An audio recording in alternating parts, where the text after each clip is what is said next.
Assalamualaikum warahmatullahi wabarakatuh. Selamat malam teman-teman semuanya. Terima kasih sudah mengikuti mata kuliah pada malam hari ini. Pada malam hari ini kita akan belajar soal retorika yang akan dipimpin atau diampu oleh Ibu Mai selaku dosen mata kuliah retorika di kelas 02 SIDM 002 Fakultas Sastra Universitas Pamulang Sastra Indonesia. Alhamdulillah, kita panjatkan puji dan syukur kepada Allah Rabbul Ghafur, Sang Penguasa Semesta, Sang Penggerak Hati, dan Sang Pembuka pintu ilmu dalam diri kita. Syukur padanya yang memberikan kesempatan untuk kita semua menuntut ilmu lebih dalam dari sebagian orang, dan memberikan kita kesehatan untuk hadir pada malam hari ini. Perkenalkan, saya Muhammad Erlangga, mahasiswa Universitas Pamulang, jurusan Sastra Indonesia. Saya salah satu mahasiswa reguler B di kampus ini yang akan memberikan sedikit pidato mengenai judi online.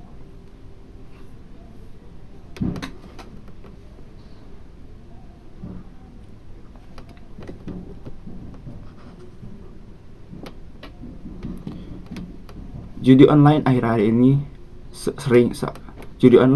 ini semakin marak dan sering kita dengar dan bicarakan di kalangan anak-anak muda. Kasus-kasus kejahatan yang dimulai dari judi online menimbulkan banyak kasus-kasus kejahatan yang timbul akibat kecanduan judi online ini mulai naik ke permukaan, baik itu kasus perdata maupun kasus yang sampai kasus pidana. Judi online ini seakan membentuk segitiga lingkaran setan, dari judi online ke pinjaman online, lalu berlabuh ke sengsaraan lainnya. Di negara kita ini sebenarnya perjudian sudah dilarang. Itu tertuang dalam pasal 27 ayat 2, Junto pasal 45 ayat 2 dalam Undang-Undang Informasi dan Transaksi Elektronik atau UU ITE. Pasalnya berbunyi seperti ini.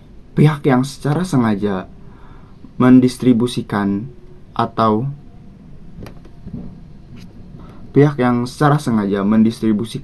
membuat dapat diaksesnya judi online diancam dengan pidana penjara paling lama 6 tahun dan atau denda paling banyak 1 miliar rupiah. Akan tetapi realitanya sekarang data transaksi judi online di tahun 2022 saja tercatat 155,4 triliun rupiah. Wow, sungguh besar sekali. Posisi M2 atau jumlah peredaran uang di masyarakat seluruh Indonesia pada Juli 2023 ini tercatat sebesar 8,350,5 triliun. Mungkin ya jika kita bandingkan dengan 154,4 triliun rupiah tadi, jadinya kecil ya, hanya 2%. Tapi uang 2% itu hilang ke luar negeri. Jadi jika pemikirannya dibalik, jika kita belanjakan uang 2% tadi di negeri kita, di dalam negeri, membeli kebutuhan pokok, membeli belanja pakaian lokal, UMKM, atau jajan atau apapun gitu yang masih di dalam negeri, maka 2% tadi akan berputar dan jumlah perputaran uang itu akan terus bertambah. Dan apa artinya jika perputaran itu uang bertambah? Artinya ekonomi masyarakat kita lancar. Uang itu berpindah dari masyarakat ke masyarakat lainnya. Akan berpindah tangan dan saling menguntungkan begitu. Lalu mendatangkan manfaat secara efisien, secara estafet. Kita belanjakan misalkan seperti ini. Kita punya uang 50.000. Kita belanjakan uang kita untuk beli rokok misalkan di warung. Abang warungnya menukar uang itu membeli nasi uduk pagi sarapan. Dia kasih lagi 50.000 dari kita beli nasi uduk. Terus ibu nasi uduk itu memberikan uang 50.000 kepada 3 anaknya yang ingin bersekolah. Dan uang 50.000 itu oleh sang anak dia belikan lagi jajanan di sekolahnya. Pindah lagi ke abang jajanan penjual kaki lima di sekolah. Terus saja berputar seperti itu. Dan nanti dari abang penjual kaki lima juga pasti berputar. Jadi ekonomi itu lancar. Kira-kira seperti itu gambaran yang bisa saya gambarkan untuk menjelaskan seperti itulah perputaran uang jika kita belanjakan di warung tetangga. Tidak kita masukkan atau tidak kita deposit ke situs-situs judi online. Dampak terlihat sepele, namun dampaknya luar biasa. Daripada harus dipertaruhkan di situs slot atau situs judi bola atau apapun itu, dengan kerugian yang bisa jadi kita tidak tahu nih. Jadi saya mohon kerjasamanya untuk semua teman-teman, berhentilah judi atau minimal kurangilah dulu. Dari misalkan yang biasanya deposit 100.000 menjadi 50.000, step by step saja. Dari yang misalkan 50.000 jadi 20.000, seperti itu. Step by step aja. Saya yakin pasti bisa. Saya tahu kecanduan judi online ini sangat sulit dilepaskan. Adrenalin yang kita dapatkan ketika spin, euforia luar biasa ketika menang, stres pas rungkat-rungkatnya, pas rugi-ruginya.